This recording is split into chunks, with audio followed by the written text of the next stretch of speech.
Today I'm going to be making Colony Mountain Chili. I'm going to show you what it's supposed to look like. This is like a recipe card, and so here's the picture of it. And they have a little bit of cheese on top of it.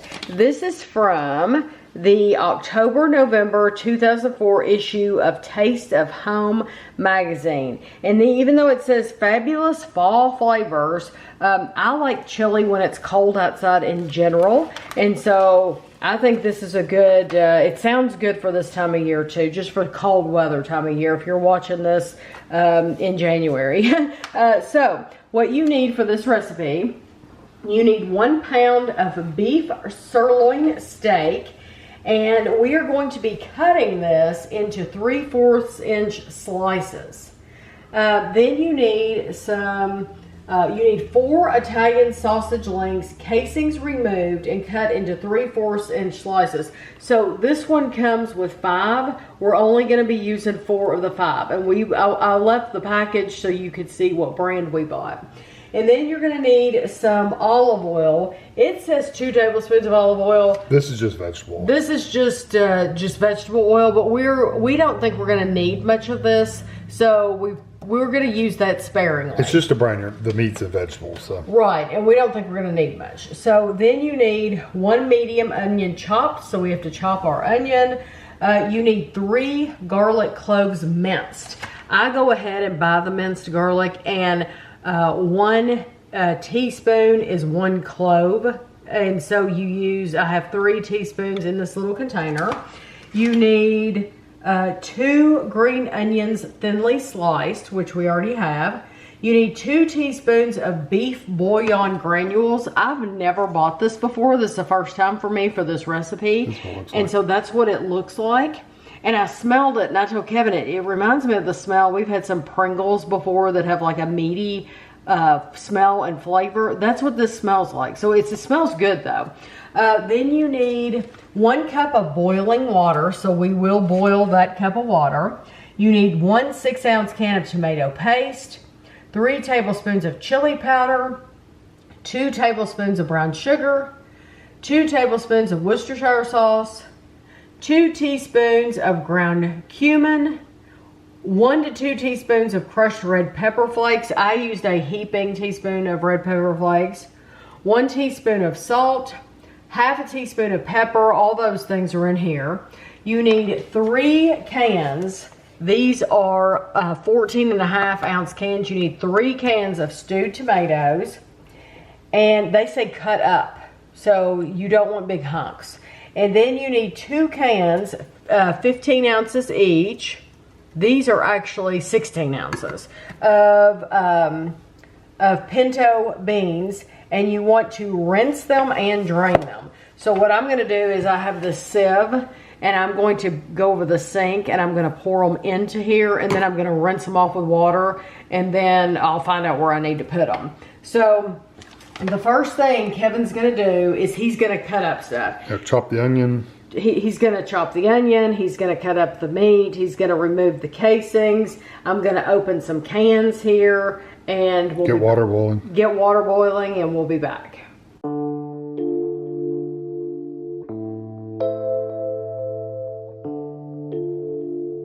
Use the same cutting board that he used for the onion. That's why I did the onion first. Yes, but they're all going to go together anyway. I think in my directions, when I was going through what you need, I think I said you should cut the steak into strips. I'm sorry, you cut it into cubes. You cut it into 3/4 inch cubes. That's that. Yes. Bite-sized. Bite-sized cubes. Yeah, just bite-sized cubes.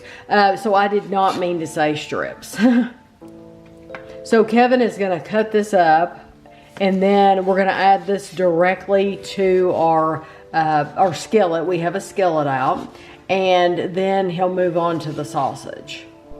Kevin bought these new pans, and they say very specifically, don't use the spray. Yes, the aerosol cans. Right. And so Jeff left me a comment that we should buy one of these the little spray things that I showed you to use to spray your oil. Also Forbes. Yeah, it also pours, and so we immediately ordered one from Amazon. And so, Jeff, if you happen to be watching this video, we will not be using that aerosol can on the pan because it is supposed to ruin the finish. So, Kevin has the steak in here, and we're just gonna let it sit. And now he's moving on to the sausage, and you're supposed to remove the casing. Yeah, I don't know how you Which keeps it slice together. this. Yeah. I don't either. It seems like it would just fall apart in Yeah, clumps, doesn't it's it? And gonna it be- probably will. By the time you get that out of the pan, it's gonna, by the time you stir it and all that to get it brown, it just seems like it would be. I mean, my favorite part's the casing. Yeah, that's just loose sausage at this Yeah, point. yeah. We'll just go with it. Go with hunks. Yep. I think that looks good. Just little hunks. So we're gonna do that with 4 of those, and then we'll add that in with the steak.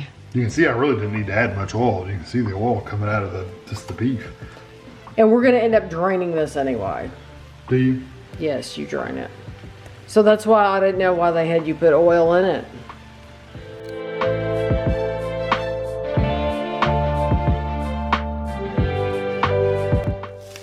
So the meat is fully cooked, and now we're going to drain it. So this is my pan with the meat, and I'm gonna spray it, just give it a couple of squirts of oil. So we're gonna add both of our onions and our garlic.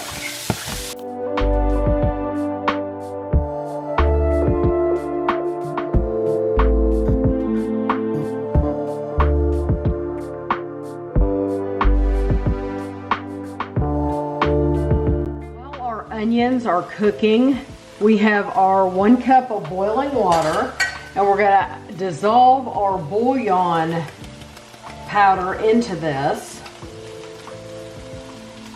Like this.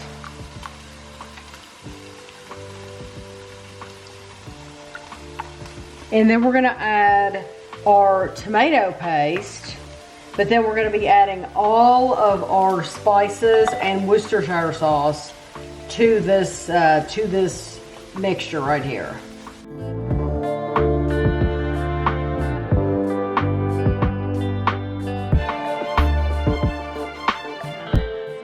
Switch to a little whisk, Looks like dark ketchup.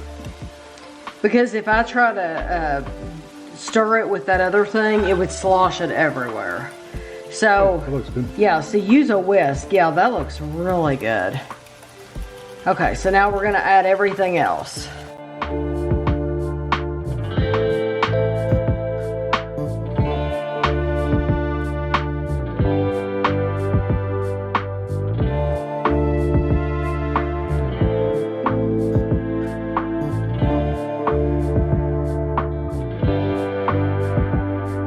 So now I'm gonna add my seasonings. The sauce. The sauce, yes, the sauce.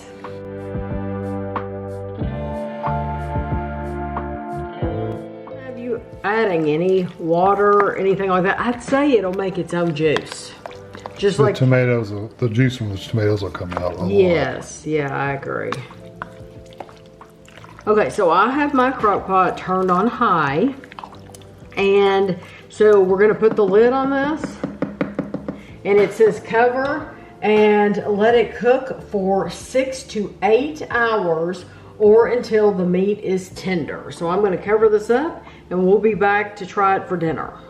Okay, how long has it been? It's been right at 6.5 hours. 6 And, and a half and we've hours. stirred it occasionally, just not really regularly, but just occasionally. Yeah, I'll show you what it looks like. We did stir it just a couple of times. Really, you can see the chunks of the meat and the tomato. You can see some beans. And a lot more liquid than we thought.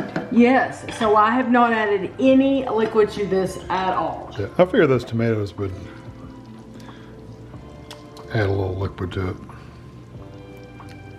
Okay, now that looks really good. That's a full bowl. It's a full bowl, yes. And normally Kevin and I eat 2 bowls of chili, 2 full bowls of chili. Okay, so we're gonna take Almost looks these. like it has meatballs in it. It does. We're gonna take these over to the table and give them a try. Okay, I wanted to read you what it said on the other page. I'm gonna blow off a bite. Yeah, he can be Really hot. blowing on it while I do this. Colony Mountain Chili. It says it takes 25 minutes to prepare, 6 hours to cook. My husband created this chili for a local cooking contest, and it won the People's Choice Award. That's cool. It's loaded with beef, Italian sausage, tomatoes, and beans, and seasoned with chili powder, cumin, and red pepper flakes for zip. Marjorie Odell in Bow, Washington. I've never even heard of Bow, Washington. Okay.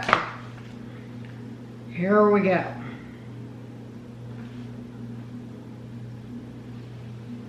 And if you can hear the washing machine, I'm sorry. We're doing other things as well. It's got a little kick to it.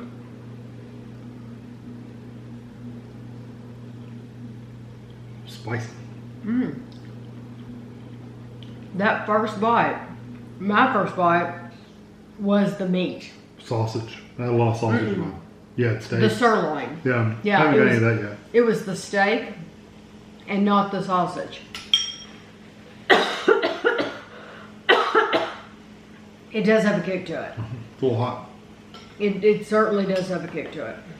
But I have a big piece of sausage here. The steak is definitely different than like we're used to using like ground beef and stuff. Right.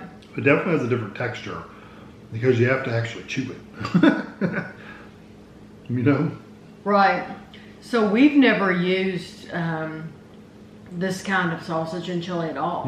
I don't mind the sausage. The sausage is good, and that might be adding a little bit of that spice too. Although it was just regular Italian sausage. It wasn't like it was hot or anything. They had hot, but it's not. Can you imagine if we bought hot?